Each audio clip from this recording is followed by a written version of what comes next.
de lenguaje, salud, sexo y violencia tipo B, que puede ser presenciado por niños, niñas y adolescentes bajo la supervisión de madres, padres o responsables. Siembra Televisión, más cerca de ti.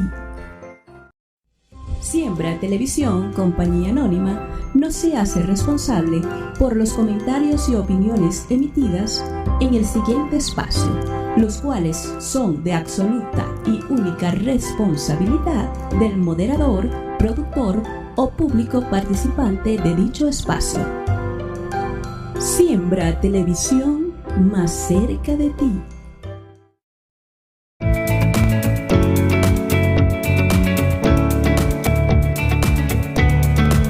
Siembra Televisión, más cerca de ti.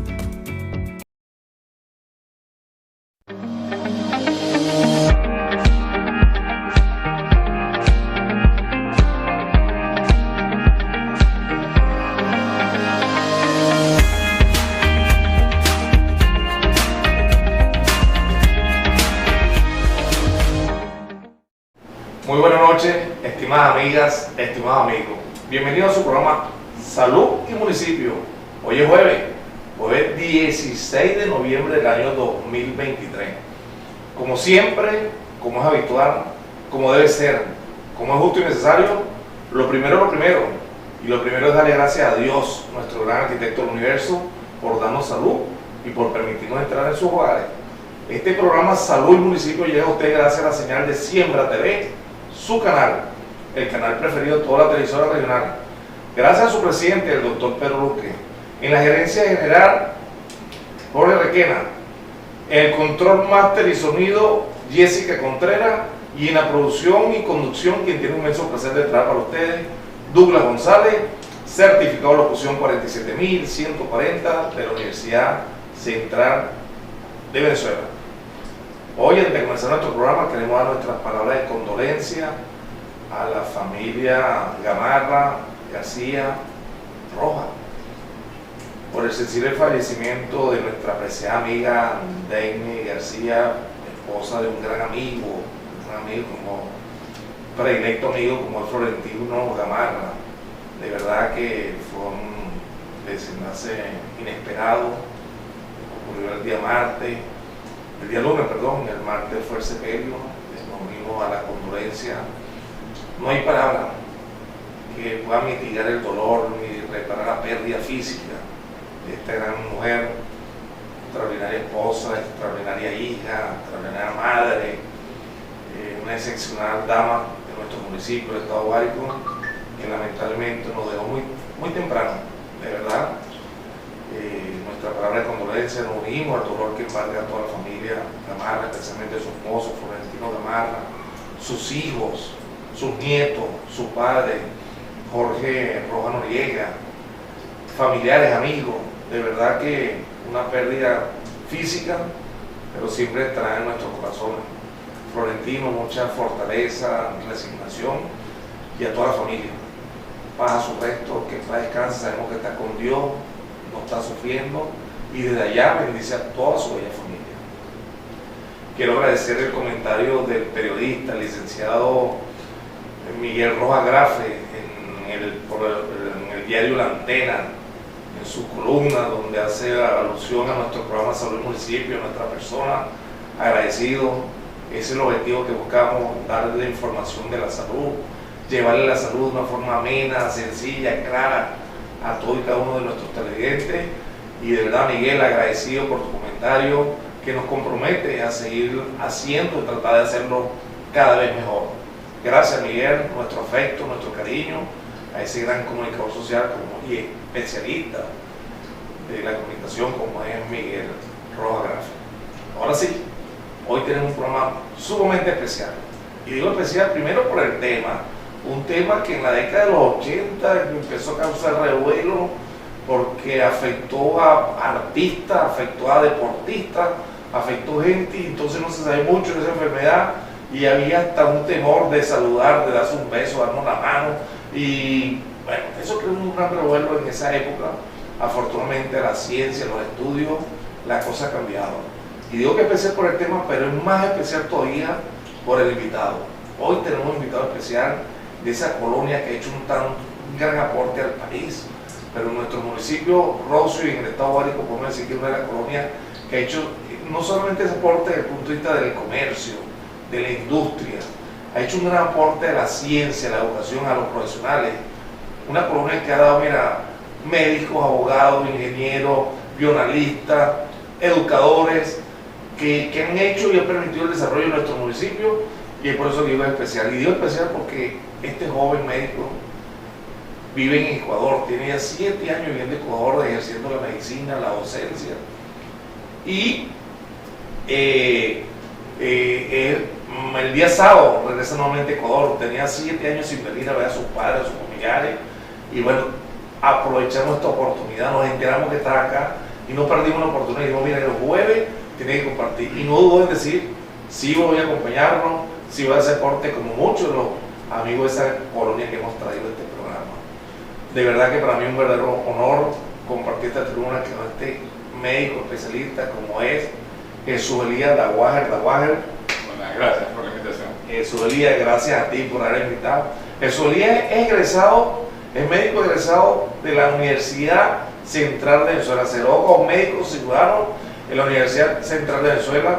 Posteriormente se graduó de médico internista en la misma Universidad Central de Venezuela, y luego hizo una subespecialidad en infectología. Posteriormente ejerció aquí durante 4 años en nuestro municipio, en el estado, y bueno, la diáspora lo hizo que escogiera ese rumbo de ir a Ecuador, y allá en Ecuador, bueno, está realizando unos importantes programas, está asistiendo, y de eso vamos a hablar un poquito antes de entrar en materia, porque estos son los recursos, estos son los talentos que lamentablemente por X razón han tenido que abandonar nuestro país, pero son acogidos con respeto, con consideración, porque esos talentos que se formaron aquí están ayudando a preservar la salud y ayudar a la salud en los países donde están ejerciendo. De verdad que Jesús, sabemos que está haciendo una importante labor docente y asistencial allá en Ecuador, y vamos a hablar un poquito del tema. 7 años en Ecuador, dinos cómo te va en Ecuador, cómo te va, cómo es el desarrollo ya. No me puedo quejar, me tratan muy bien. Actualmente estoy en la República, trabajo en un hospital donde tengo una clínica de VIH, que atiendo pacientes precisamente del tema que vamos a hablar hoy, pero que tienen especial énfasis en la atención a migrantes. Entonces el 35% de mis consultas son venezolanas en realidad.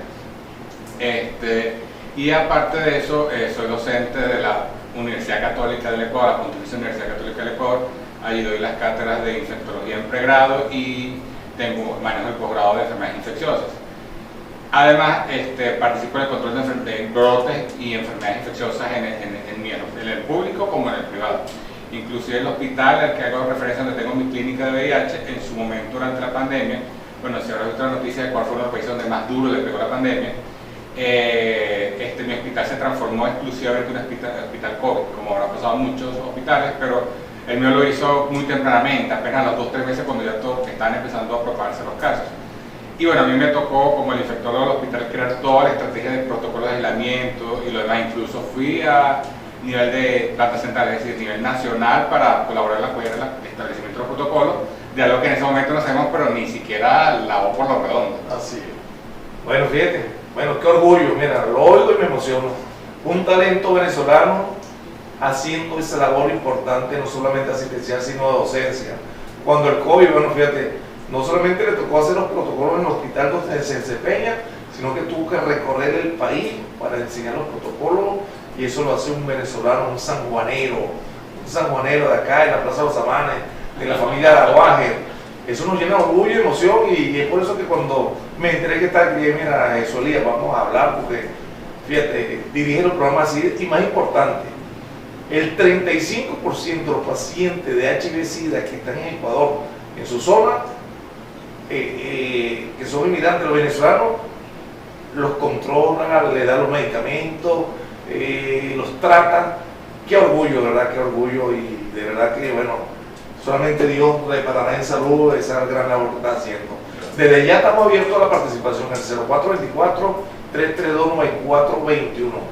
0424-332-9421 para sus llamadas, para sus mensajes, para cualquier consulta, de verdad, porque aparte del tema, mira, yo estoy bien contento porque conozco a la familia Daguajer, sé lo que han hecho, y no solamente en el área del comercio, cuando digo esto, toda esa colonia, porque todos son, de todas las carreras han hecho ese aporte para el desarrollo de nuestro municipio, de Tahuari y del país. De verdad que es un honor y un orgullo.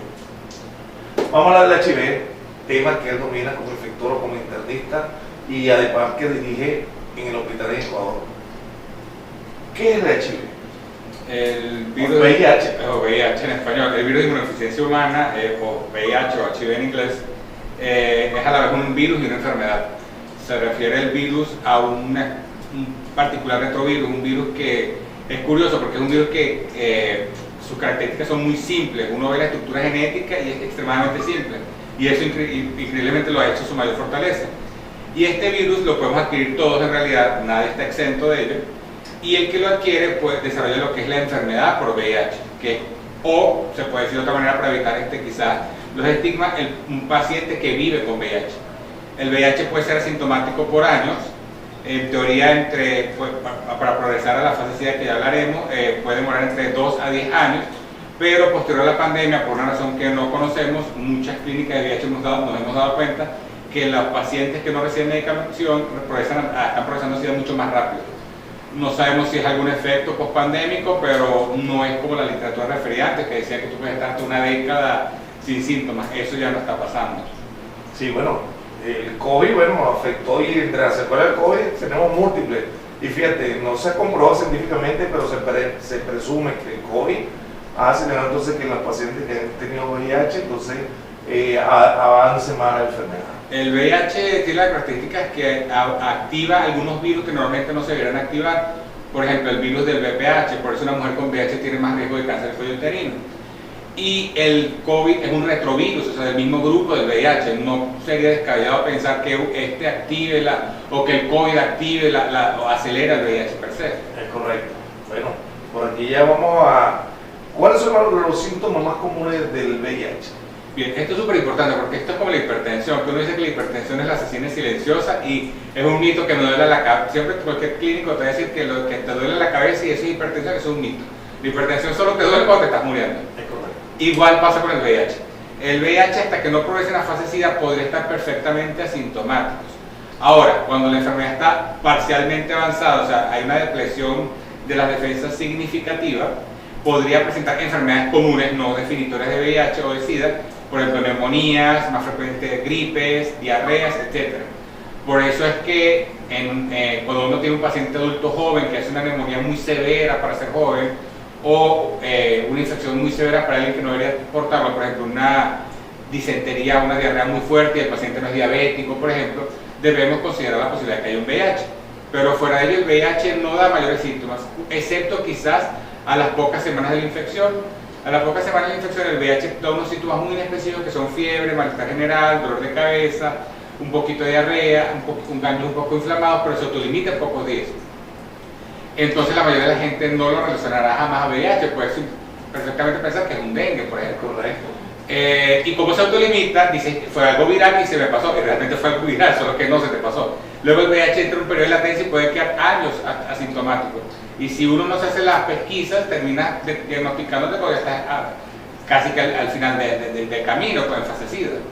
Así es. Bueno, fíjate, ya empezamos la participación, agradecido. Buenas noches, doctor Douglas, saludos al doctor Daguajer. Saludos y bendiciones. Es Oscar Rondón, ingeniero Oscar Rondón, gracias, ingeniero. Saludos te manda el ingeniero Oscar Rondón. Por aquí, buenas noches, doctor Douglas, Dios le bendiga, lo felicito por su excelente programa. Igualmente a su distinguido invitado, el doctor Daguajer. Carmen Fajardo, de 14 de marzo, una de las mejores costureras de San Juan de los Morros, siempre lo digo con mucho orgullo. Gracias, Carmen, permanentemente en sintonía en nuestro programa Salud y Municipio, todos los jueves, no se pierde el programa. Gracias, Carmen, de verdad que te agradecemos. ¿Cuál es la diferencia entre el VIH y el SIDA? Ya. El SIDA, o síndrome de inmunodeficiencia adquirida, se reservó ese término solo para la fase más avanzada de la enfermedad. A la enfermedad. Sí, son los pacientes que tienen las defensas muy bajitas, incluso hay un marcador en números que al público no le consigue saber este dato, pero un marcador en números que te dice debajo de este número se considera SIDA, y dentro de ese grupo, de ese nivel de defensas tan bajo, el paciente presenta infecciones que son las que se llaman enfermedades definitorias, es decir, enfermedades que si no tuvieras VIH-Sida no te darían habitualmente, sino que te dan solo en pacientes con defensas muy bajas, como por ejemplo pacientes con lupus o diabéticos mal controlados, etc. La enfermedad definitoria SIDA más común en Venezuela, bueno, también lo es en el Ecuador, es la tuberculosis. Entonces la tuberculosis, un paciente con VIH y tuberculosis, eso ya es definición de SIDA. La segunda enfermedad oportunista más común en Venezuela, no tanto así en Ecuador, es la histoplasmosis, que fue precisamente mi trabajo de tesis cuando estaba en el posgrado. Es una enfermedad, un hongo muy común en Brasil, Colombia y Venezuela. Y en Venezuela le puede dar a cualquier persona, pero sobre todo en pacientes VIH, y es definición de SIDA. Entonces decimos que SIDA, la fase más avanzada de la enfermedad, que hasta hace no mucho era básicamente sinónimo de muerte, ya no es así, y que presenta una enfermedad de este tipo. No hablo ya de neumonías comunes, sino enfermedades definitorias. Podemos hablar de tuberculosis, histoplasmosis, cáncer de cuello uterino define SIDA. Algunos tipos de cáncer, como el sarcoma de Kaposi, define SIDA. Que algunos quizás lo conozcan porque si han visto estas películas típicas de la historia del VIH, la famosa esta de Tom Hanks, Filadelfia o algunas, los personajes tienen unas manchas en la piel, esas manchas son cáncer de sarcoma de Kaposi, un tipo de cáncer. Y típicamente se ve en pacientes con fase muy avanzada, es decir, SIDA.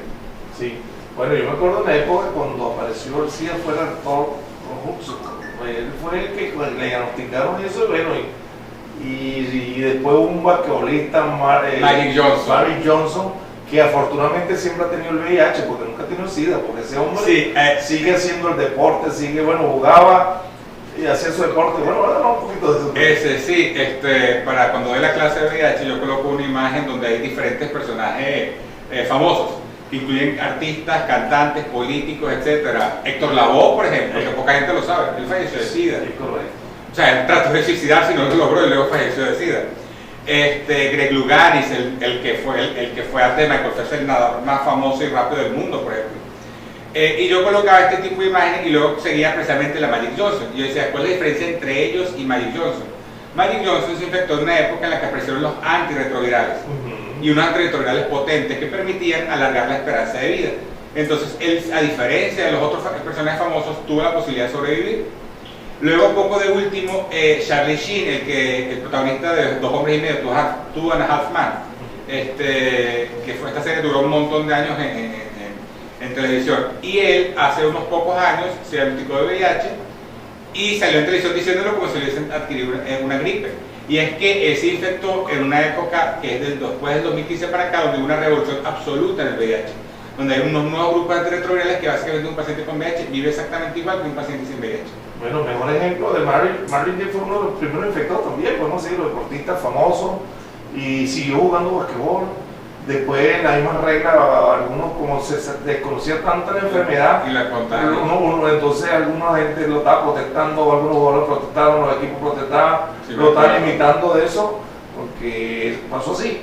Y después, bueno, y ahora que gracias a ustedes, a los científicos, al avance de la ciencia, se ha demostrado que, bueno, que la gente, bueno, yo me acuerdo que hasta la gente estaba preocupada por comer en el mismo plato, que si los abrazos, el beso, el utensilio, dar la mano.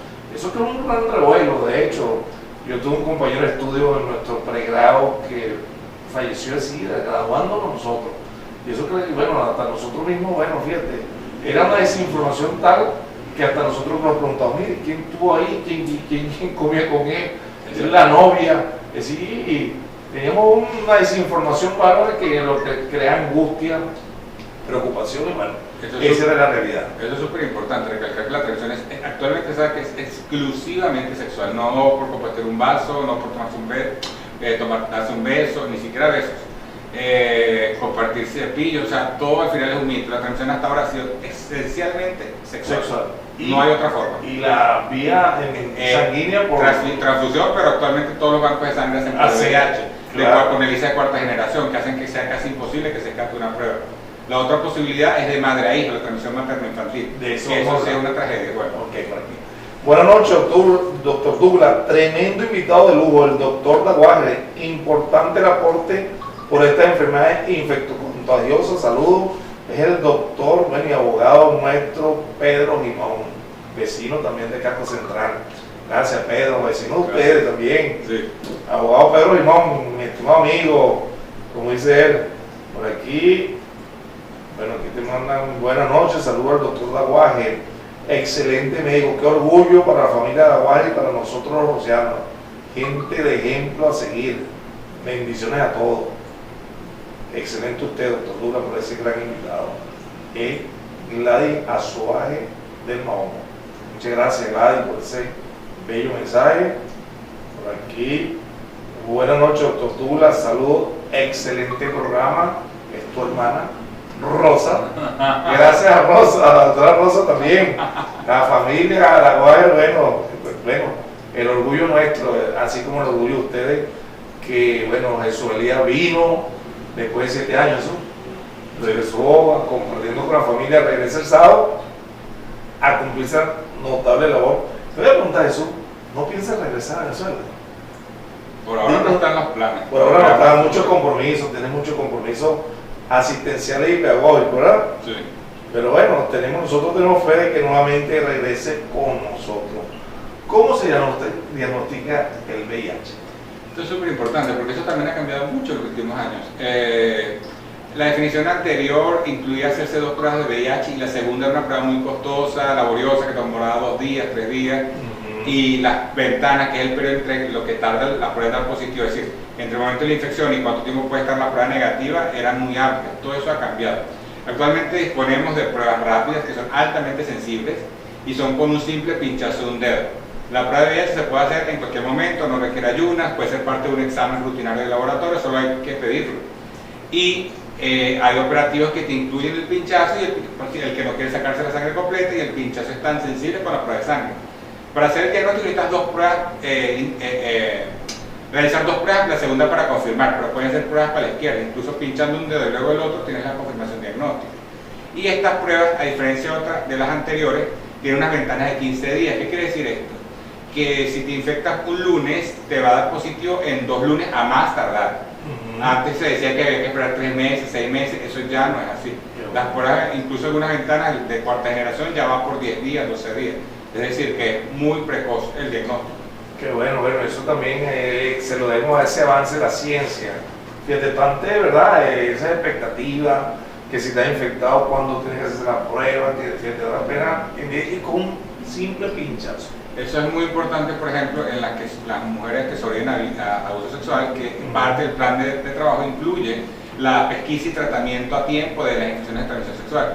Antes, obviamente, la pobre mujer vivía en trauma esperando 3 meses para que pudiera cerrarse el caso.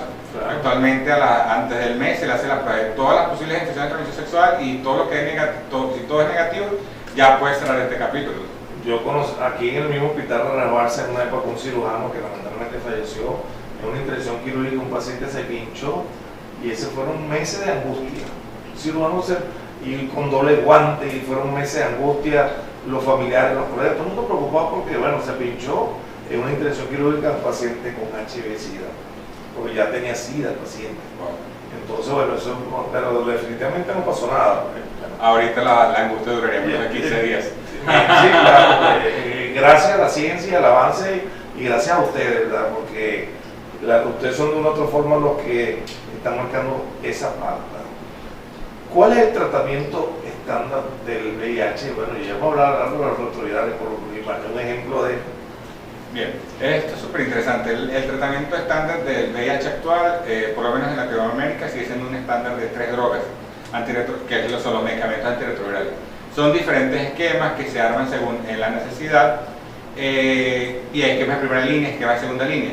Por cuestiones operativas, costos y simpleza, aquí en Venezuela utilizamos se utiliza un esquema guiado por la Organización Mundial de la Salud, que es precisamente el que ha mantenido el stock de medicamentos en el país.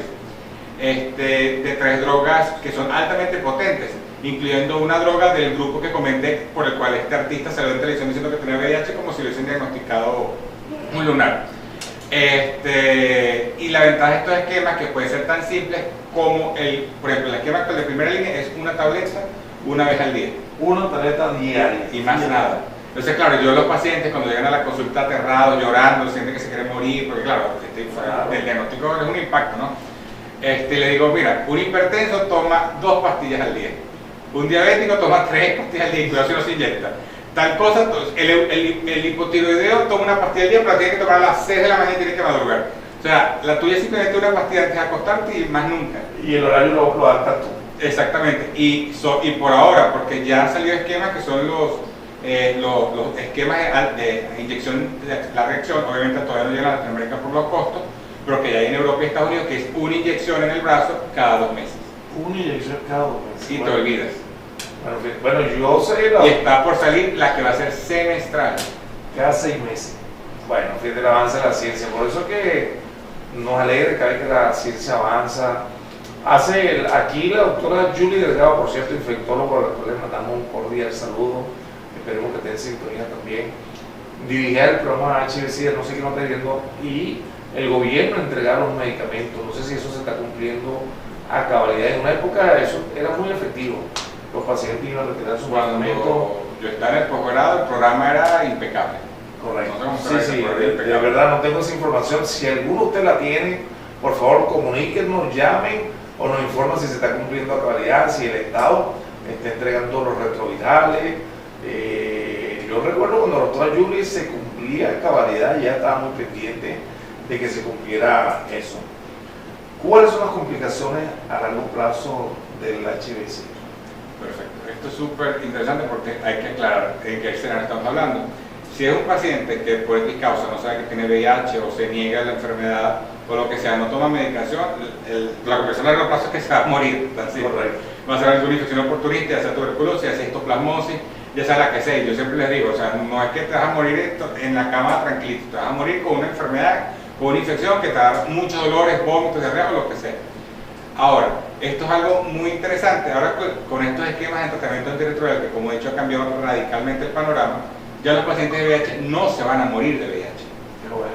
La esperanza de vida actual de un paciente con VIH en tratamiento puede ser tan buena como el de uno sin VIH. Los últimos estudios hablan que los que se han diagnosticado en los últimos años, es decir, que han solo tomado los esquemas nuevos, a diferencia de los tradicionales como los que tuvo que tomar Magic Johnson, por ejemplo, tiene una esperanza de vida casi cercana, si se detectó a tiempo y se detectó con buenas defensas, una esperanza de vida casi igual de una persona sin VIH y sin ninguna enfermedad crónica. Es decir, si no eres hipertenso y no eres diabético y no eres nada y tu esperanza de vida es 80 años, el de un paciente con VIH que se diagnosticó a tiempo, su esperanza de vida va a ser 78 años, 79 años.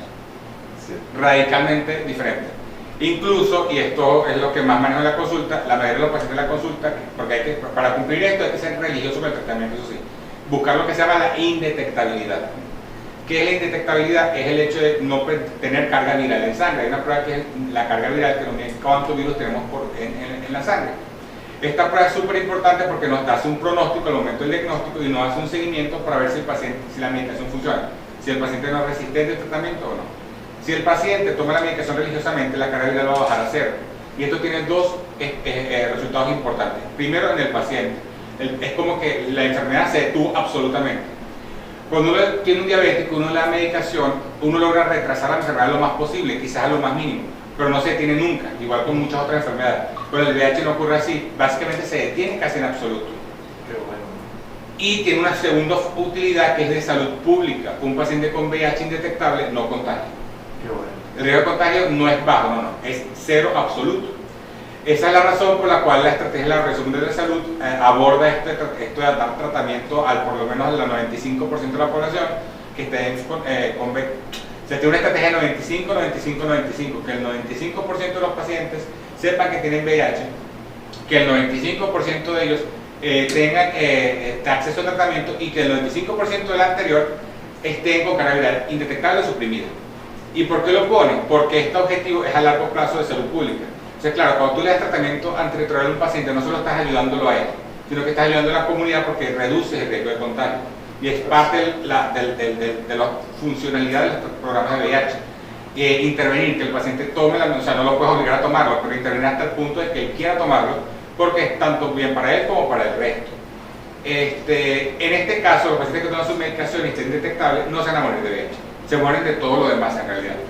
Se mueren de infarto, se mueren de problemas de colesterol, se mueren de todo lo demás. Incluso en mi consulta, después de que ya los pacientes tienen 2 o 3 años de tratamiento y están indetectables, incluso antes, menos de un año, mi consulta se convierte en una consulta de medicina interna. Me pongo a vigilar cómo está el colesterol, ver el factor cardiovascular, la obesidad, la presión, etc. O sea, dejó hace rato de hacer consulta de infectología. Qué bueno, gracias a Dios y a usted y a la ciencia. De verdad, fíjate que esta enfermedad fue un boom. Esto creó una zozobra de, mira, los artistas, deportistas. Entonces, como se ha desconocido tanto, la gente no quería, bueno, mira, aquel paciente tiene VIH seropositivo. Bueno, ni él se le acercaba. Ni nada, hasta la misma ejercicio médico, pues.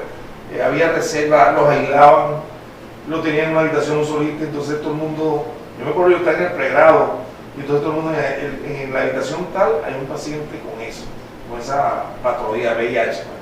Y era una zozobra, una cuestión, sí, gracias a la ciencia avanzada, bueno, ya la gente convive, comparte, mantiene sus relaciones sexuales cuando de eso vamos a hablar. Pueden tener hijos incluso. Y tener hijos, ya vamos a hablar de eso, que vamos a acabar eso y derribar esos mitos. Ya. Buenas noches, excelente programa. Saludos de parte de su hermano, el ingeniero Farah Dawager. Éxito, hermano. Gracias, hermanita. Su hermano querido también. Saludos, ingeniero. Nuestro cariño y nuestro respeto también a toda la familia Dawager, verdad que han hecho un aporte importante. Por aquí, buenas noches, doctor Douglas. Bienvenido su invitado, el doctor Dawager. Aquí el Estado no está cumpliendo con nada. Solo mareando al pueblo con el executivo. Contestamos la pregunta. Bueno, ya no lo contestó. Un fuerte abrazo, feliz bendecida noche, Taidis, nuestra amiga. ¿Cuáles son las pruebas sanguíneas que se recomiendan para los pacientes con VIH? Bueno, ya nos hablaste un poquito de eso, ¿no? Sí. Un paciente ya diagnosticado con VIH, una vez que se inicia tratamiento, se le debe hacer antes de iniciar tratamiento incluso hay que hacer ciertas pruebas. Las 2 pruebas fundamentales es el contagio cardiovascular y el contagio del linfocito TCD4. Estas 2 pruebas son pruebas específicas, un tanto costosas, normalmente son suministradas por el Estado, en Ecuador es así, aquí era así, incluso una prueba muy especial que en Ecuador aún no se dispone en público, la genotipificación o la prueba de resistencia, para ver si el VIH es resistente o no al antirretroviral. Aquí en Ecuador no está disponible aún, y aquí en Venezuela está disponible incluso cuando está el posgrado, es decir, está hablando hace más de 10 años. O sea, a ese nivel teníamos de avanzado el programa de VIH en Venezuela. Qué bueno. En realidad, en esa época solo Venezuela y creo que, si mal no recuerdo, Brasil o Argentina, uno de los dos, eran los únicos 2 países en Latinoamérica que tenían el test de resistencia. A ese nivel de sofisticación estaba el programa en Venezuela. Pero sé que actualmente no lo hay en el país porque es lo que me comentan los pacientes de la unidad, porque como vuelvo a repetir, recibo muchos migrantes y sigo recibiendo, es que desde hace unos años no hay disponibilidad de pruebas de cardiovascular ni disponibilidad de pruebas de CD4. Solo la medicación, y básicamente lo que me lo han dicho eso son los pacientes de Caracas. Aparte de eso, hay que hacer luego el control como de un adulto, como yo digo, un control del niño sano. A lo largo del tiempo, 2 veces al año o más según el paciente es obeso o no, o tenga algún factor de riesgo, hay que controlarle la glucosa, el azúcar, el colesterol, los triglicéridos, los riñoncitos, el hígado, etcétera, para ver si la medicación no afecta. Y sobre todo la parte metabólica, porque esto es lo que empieza a pasar. Es una cosa impresionante. Incluso uno coge el paciente ya enfermecida y sobrevive a su infección oportunista, le pones el antirretroviral y ¡puf!, empiezan a engordar, y entonces ya él se olvidó de que se estaba muriendo, entonces cree que no le queda la ropa y que el colesterol está por el techo, etc. Entonces, claro, el control de rutina de laboratorio, más estas 2 pruebas específicas que lamentablemente no las tenemos disponibles actualmente. Qué bueno, gracias al avance, de verdad que yo creo que esta es una de las patologías donde la ciencia avanzó a 1000 por hora. Sí, es algo muy interesante, Douglas, porque cuando el VIH hizo su boom y era un escándalo mundial, muchos gobiernos, incluso hay una institución, es la única enfermedad que tiene una institución independiente de la ONU, que es ONU-SIDA, ninguna otra enfermedad tiene eso, invirtió mucho en esto de los medicamentos, incluso la investigación del VIH derivó muchas cosas. Por ejemplo, la hepatitis C era una enfermedad incurable, ahora ya tiene cura. El tratamiento de curación de la hepatitis C fue un tratamiento fallido de curación de VIH. Las famosas vacunas de ARN del COVID, que todo el mundo se alarmó, que como ese concepto de vacunas de ARN mensajero fue un concepto ideado para tratar de elaborar otro intento fallido de una vacuna contra el VIH. Entonces, si tú abres la puerta de la historia del VIH, descubres que un montón de cosas que se utilizan para otras cosas, en cosas tan difíciles de creer como lupus o hipertensión, se descubrieron investigando el VIH. Bueno, fíjate, gracias a ese aporte a la ONU y a todas esas instituciones y a los científicos que se detectó y se me dieron otras patologías. Medidas preventivas para reducir el riesgo de transmisión del VIH. Varias. La primera y la más importante, que es la que lamentablemente estamos fallando actualmente en el país, es que todo paciente con VIH se le haga el diagnóstico y se le ofrezca tratamiento. Al tener todos los pacientes, la mayor parte de los pacientes indetectables, la posibilidad de contagios baja los contagios van a ir bajando drásticamente. Porque un paciente indetectable, lo repito, es cero. Incluso es uno de los focos de estrategia en la mayoría de los países, tratar como una prevención. O sea, no solo para el paciente, sino para la comunidad. Ahora, fuera de lo del tratamiento, uno de forma individual que puede hacer, aparte de hacerse pruebas de VIH, tratar de utilizar preservativos, no elimina el riesgo, pero reduce enormemente, tanto de VIH como de infección de transmisión sexual, conocer sus parejas sexuales, y evitar conductas de alto riesgo. ¿Qué llamamos conductas de alto riesgo? Tener sexo mientras se está drogado, por ejemplo. Y eventos sexuales de alto riesgo puede ser, por ejemplo, ir a una fiesta, no poder hacer lo que se hizo y hacer un desastre. Eso lamentablemente... Conocer a la pareja es importantísimo. Sí. Y el uso del preservativo en parejas, cuando no se tienen parejas monogámicas, estables. Pero incluso cuando se tienen parejas estables se recomienda hacer pruebas de VIH de forma rutinaria, por lo menos cada cierto tiempo. Vuelvo a los ejemplos y ahí sí nos vamos a mencionar el balde de agua fría a nosotros los hombres, pero por ejemplo, la mayor parte de las mujeres de la consulta de VIH son mujeres que tienen una relación exclusiva con su pareja. Y por lo tanto estamos hablando de matrimonios que pueden ser muchos años. ¿Sí? Y son mujeres que llegaron casi que enflaquecidas. ¿Por qué? Porque obviamente estas mujeres confiaron plenamente y nunca iban a los hospitales y se podían contagiar. Y pasaron años y se infectaron y llegaron al hospital enflaquecidas. Eso pasa muchísimo con las mujeres, porque son las que menos hacen pruebas de VIH para empezar. Porque creen que están a salvo y por eso siempre recomiendo que la prueba de VIH es como medirse el azúcar. El azúcar no te la mides porque eres diabético, te la mides para por si acaso. Lo mismo es que la presión te la mides cada cierto tiempo para detectar que no seas hipertenso. Lo mismo es la prueba de VIH. Y los certificados de salud que se piden VIH. Se debería, no está incluido, pero se debería. Se debería, así como se pide el BDRL. Exactamente. En el examen del certificado de salud piden BDRL, orina, hay que agregar VIH. Muchos países es igual, no incluyen VIH, pero el problema de esto es que tiene una connotación para evitar discriminación. Pero como muchos de estos certificados son para buscar trabajo, o las evaluaciones preempleo en el trabajo, si la prueba da positivo está el temor de que no te contraten. Claro. Entonces es un complejo el asunto, pero de forma individual uno se puede pedir, mira, hazme la hematología, hazme la glucosa, hazme el colesterol, hazme un VIH. Así es, y entre esas medidas preventivas que hay que tomar. Entonces, fíjate, conocer a la pareja, evitar la promiscuidad. O sea, el preservativo de verdad es sumamente importantísimo. Un 98% de 98% de seguridad. Fíjate, es que bueno, entonces hay que usar preservativo, sobre todo cuando se desconoce la pareja o cuando se un contacto sexual circunstancial. Hay otra alternativa preventiva, lamentablemente no está disponible en el país, que es lo que se llama el PrEP, profilaxis preexposición.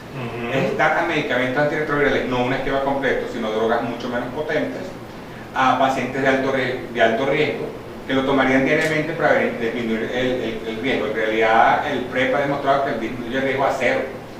Y en países, en Ecuador se está implementando más tardíamente, solo tiene este año, o sea, un año que se implementó, en otros países ya tiene varios años, en Brasil ya tiene varios años. Y se le ofrece gratuitamente a los grupos de más alto riesgo, que son los trabajadores sexuales, hombres que tienen sexo con hombres y transexuales.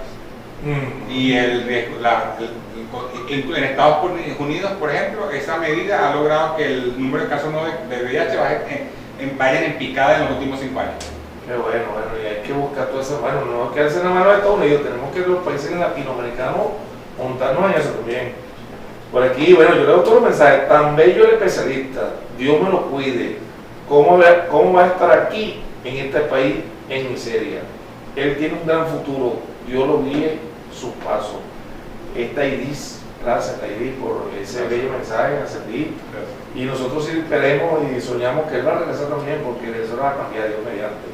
Y necesitamos esos recursos, todos esos talentos nuestros que se formaron, fíjate, la Universidad Central de Venezuela, la máxima casa de estudio del país, gusto o no gusto. Yo soy de la Universidad de Carabobo, yo soy egresado de la Universidad de Carabobo, pero históricamente la Universidad Central de Venezuela es la máxima casa de estudio del país, fue la primera universidad fundada, bueno, de Simón Bolívar, de José María Vargas, su primer rector, un médico como José María Vargas.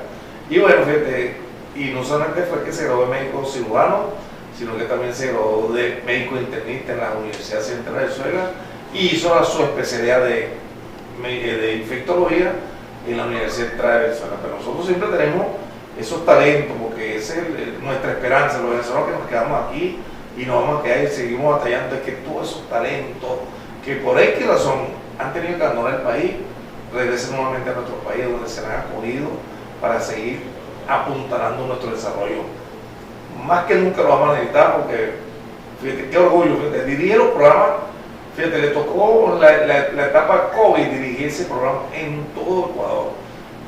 Él tiene ahorita una disyuntiva y se la vamos a agradecer a todos ustedes. Está jugando ahorita Venezuela y Ecuador está jugando ahorita en Maturín. Por favor, cualquier información que tenga, dejamos en el primer tiempo 0-0. Pásenos la información, porque él dice que está en una disyuntiva. Va a Venezuela, pero también quiere ir a Ecuador. Entonces, está en una difícil situación. Explícanos ahí esa dualidad. Claro, porque son dos corazones. O sea, obviamente le voy a Venezuela por siempre, pero cuando compite contra Ecuador, va contra acá, mi casa no actual. Así es. Entonces, bueno, son dos pasiones que compiten. Mucho más fácil sería si Venezuela fuera contra otro país, contra Chile, yo celebré como tú te imaginas. Así es, por aquí me dice, Dios me lo bendiga a usted, doctor Douglas, por no decir mi nombre. Me puede mandar a eso, empezando por aquello.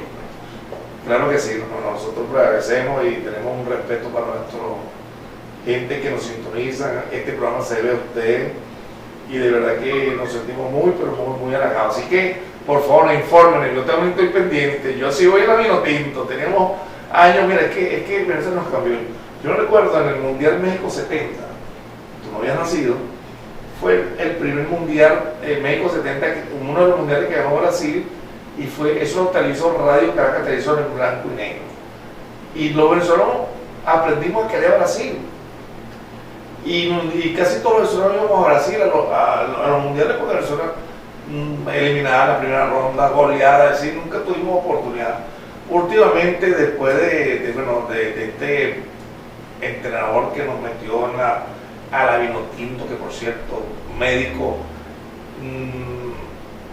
ahora vamos a la Vinotinto, queremos la Vinotinto, sufrimos con la Vinotinto y hoy día estamos muy esperanzados. Llevamos 7 puntos,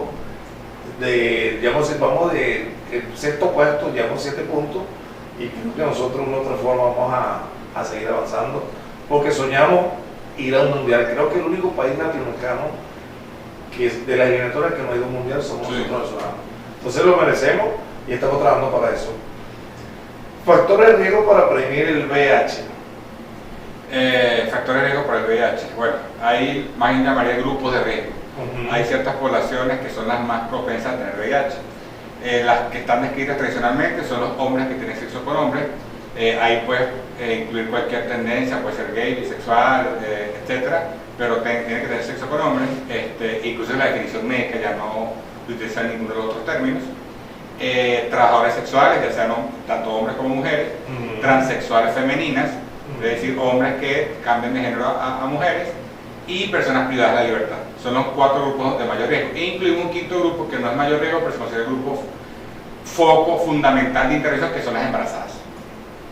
Esos son toda estrategia de prevención debe enfocarse en esos 5 grupos. Pero la experiencia ha encontrado algo muy interesante, que es lo que hemos visto de un tiempo para acá. La mayoría, muchas personas, estos grupos, sobre todo los de la comunidad LGTBI, están claros en su factor de riesgo. Son personas que se hacen pruebas con más frecuencia, hay organizaciones y fundaciones que los ayudan a hacer pruebas, le dan acceso a un montón de cosas y todo lo demás. Entonces, ¿qué es lo que estamos viendo en la consulta? Que los pacientes de la comunidad LGTBI, que son los que los que con mayor frecuencia van a la consulta infectados por VIH, se diagnostiquen temprano.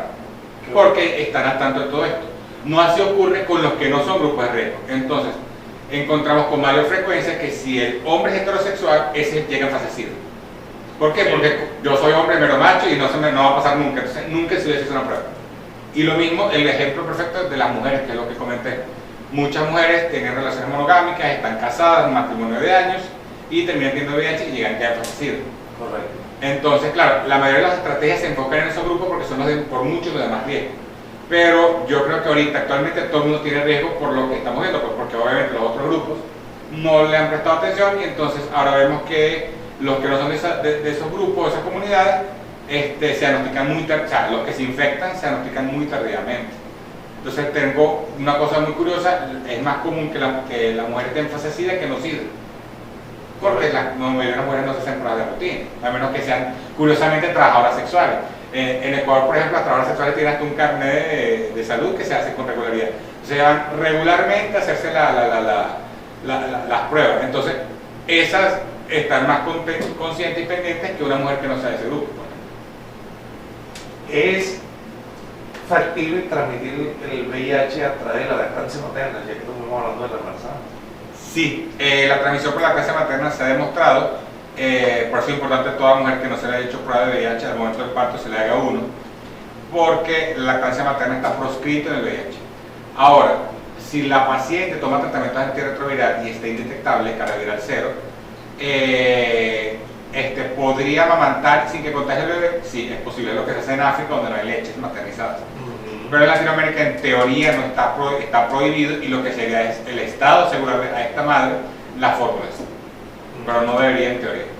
¿Cómo afecta el VIH para adquirir otras enfermedades?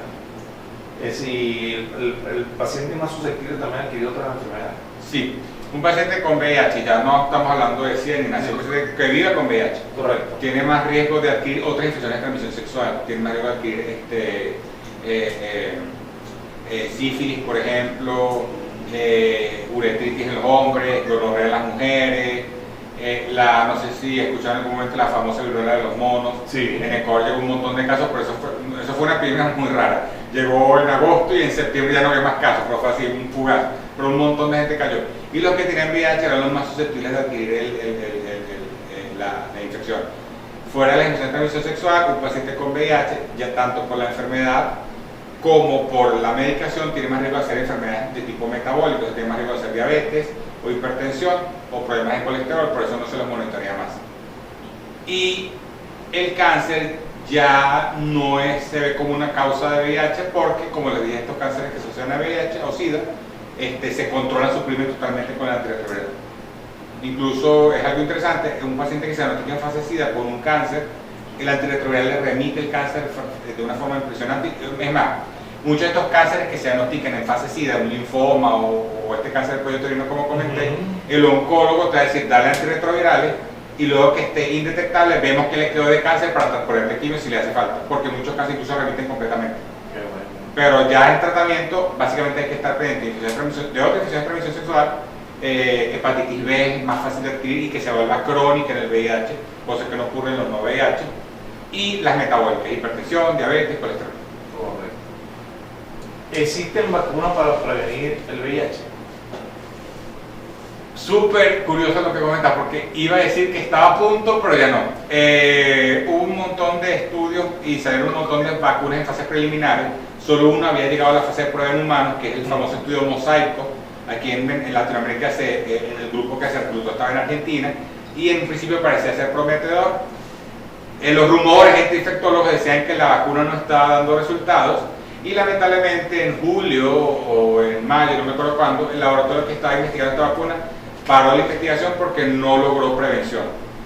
Y esa es la única vacuna que había llegado a esa fase. Dicho esto, entonces actualmente no hay ninguna vacuna preventiva y no va a haber por lo menos en los próximos años, porque esta vacuna era la que estaba más cerca de ir a fase más avanzada y fracasó. Y las otras han fracasado incluso desde fase 1, o sea, no hemos logrado conseguir una vacuna preventiva. Bueno, la esperanza que tenemos con los retrovirales, bien tratados y esas cosas. Exactamente, esa es la esperanza, incluso de la OMS, con el antirretroviral tratar a todo el mundo, parece ser la única opción de prevenir, tratar a todo el mundo y profilaxis, preexposición, la medicación preventiva, a los que no toman, a los que no tienen VIH. Eso es lo que ha logrado que en países del primer mundo los casos bajen drásticamente. Qué bueno. ¿Cuál es la esperanza de vida o la expectativa de vida a una persona infectada por VIH que cumple tratamiento y que tenga una vida sana, dieta sana? Vamos a La esperanza de vida en esos casos es muy alta. Se habla de más o menos 5 años menos de la esperanza de un adulto sano sin enfermedades crónicas. Es decir, si la esperanza de vida media de Venezuela, por ejemplo en Ecuador es 78 años, pero si la esperanza de vida media de Venezuela es 75, el de un VIH que se cuide es 70. Si es 78, el de un VIH que se cuide es 73. O sea, le restamos 5 años de esperanza de vida nacional. Y lo comparamos incluso con pacientes no VIH y que no tengan otras enfermedades. O sea, la esperanza de vida de un paciente con VIH puede ser mayor que la de un diabético mal controlado. Fíjate, importantísima esta información que nos está dando el doctor Jesús de Guaje. Expectativa puede ser mayor a un infectado con VIH que hasta un paciente con diabetes. Hasta puede ser. Bueno. ¿Cómo afecta el VIH el sistema inmunológico? Bien, el VIH tiene una característica que es la razón por la que lo hace tan sorprendente. Es un virus muy simple, pero tiene una capacidad de esquivar el sistema de defensas. Y no solo lo esquiva, sino que se vive dentro del sistema de defensa de un grupo de células que se llama linfocitos TCD4, que es el que destruye. Entonces, no solo que las defensas ni siquiera pueden destruir el virus, sino que el virus tiene el descaro de vivir en las defensas, claro, y se multiplica matando las defensas. Y va a ir bajando las defensas, hasta que aparecen estas enfermedades que son hasta potencialmente mortales, como la tuberculosis. Pero el virus per se también, y esto se llama un poquito años para acá, produce una cascada de inflamación, así como pasó con el COVID, ¿sabes? Que hay muchas cosas en común. Una cascada de inflamación que genera también un descenso de defensas. Esto lo vemos, por ejemplo, en el caso de lo que le comenté, lo del cáncer.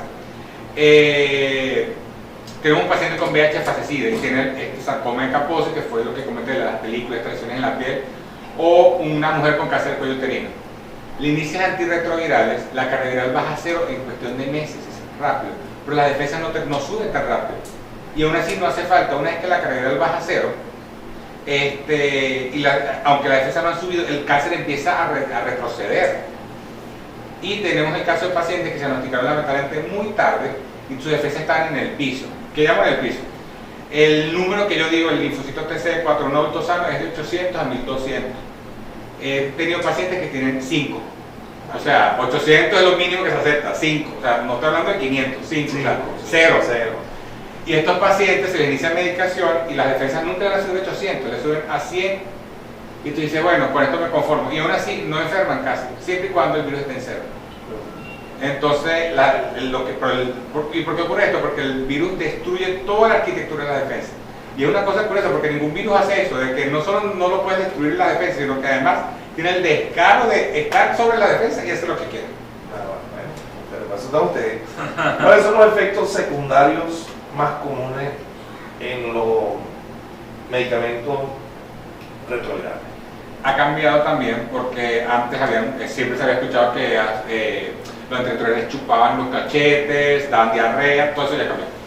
Se habla mucho de diarrea, de náuseas. Todo, náuseas, vómito. Sí. Y eso lo podemos saber muchos médicos porque en algún momento tuvimos un accidente laboral. Típicamente había que salir corriendo a tomar la prevención, que era tomar el mismo antirretroviral para que no nos diera VIH.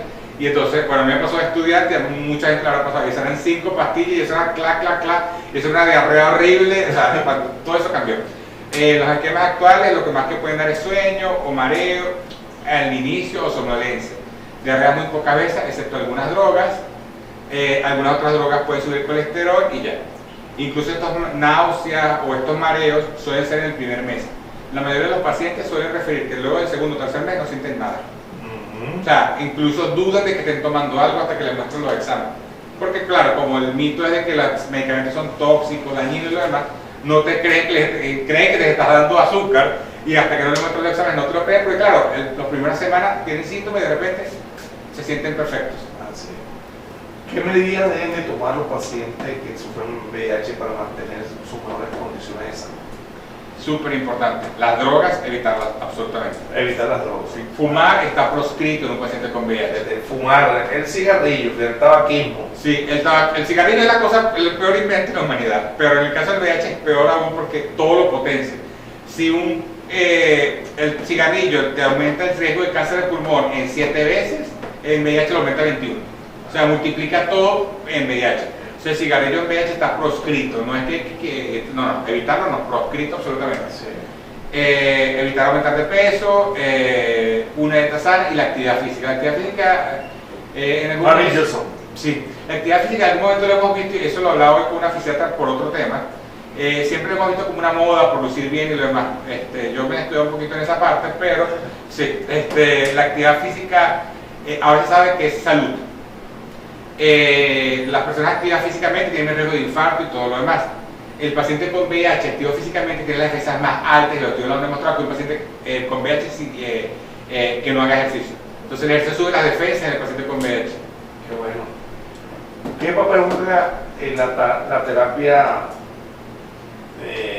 asistida, por decirte, la parte psicológica, los psicólogos, los educadores en los pacientes con VIH? Fundamental. La clínica de VIH de ley, aquí en teoría debería estar así, pero sabemos que las cosas han cambiado mucho, incluye un psicólogo. Todo paciente con VIH, aunque él no lo quiera, debería ir a un psicólogo para iniciar una consejería y todo lo demás, así el paciente esté muy claro en su enfermedad. Y si no lo está, pero con más razón aún. En la clínica que manejamos, tenemos un psicólogo de atención inmediata que se le da una primera atención y él evalúa si requiere controles adicionales, porque puede ser un paciente totalmente consciente de su enfermedad, totalmente tranquilo con ello, entonces no requiere más controles psicológicos. Pero eso lo determina el psicólogo. Pero la parte psicológica es fundamental, la consejería del psicólogo. En mi clínica de VIH tengo un psicólogo que me asiste en la parte psicológica y una enfermera que es como que la líder de la unidad, porque es la que hace la consejería de enfermería. Es la que le explica cómo tomar los medicamentos, verifica que retiró el medicamento adecuado, si hay un evento adverso es la que ella le reporta. O sea, mi enfermera es un médico más. Y es la razón de ser de la clínica de VIH, una enfermera que se encarga de toda esta parte de consejería. Un equipo multidisciplinario que Sí, la enfermera, por ejemplo, allá en nuestra unidad es la que se encarga de llamar al paciente si falta la consulta.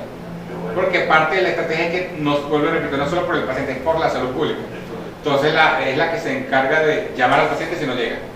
De pacientes difíciles de acceder o con muchas limitaciones, porque recuerda que también esta enfermedad es más común en pacientes con situaciones socioculturales complejas, abuso sexual, etc. Y ella es la que interviene en esas cosas. Así es. Y sobre todo a veces de difícil contacto, como dije, el 30% de mi consulta captamos son los migrantes, entonces ella también le toca a veces tratar de ver dónde se movió el migrante, si el venezolano está aquí en Ecuador ahorita o se mudó para otro país, etc. Para estar seguro que si no va es porque ya se fue del país y no porque abandonó el medicamento. Es correcto. Bueno, eso. Bueno, ahora nosotros, ya el tema creo que lo hemos abordado. Si tiene algo por ahí lo decir, pero quiero abordar la parte. ¿En qué parte de Ecuador está? En Quito. En la capital, en Quito. ¿Cómo se llama el hospital? Hospital Pablo Arturo Suárez. Pablo Arturo Suárez. El programa que está dirigiendo, a mí me tiene impresionado esa gente. Los venezolanos que están en Ecuador y sobre todo en Quito acceden a un programa que dirige Jesús. Y medio que está fuera del país, infectado con VIH, bueno, consiguieron la luz en ese país con un venezolano, un sanjuanero. Pero vale recalcar, la clínica, yo estoy en la clínica y yo básicamente recibo a los pacientes, pero aquí hay un montón de cosas detrás. Hay fundaciones 100% de ecuatorianos que son los que los captan, los orientan y me los traen. Claro.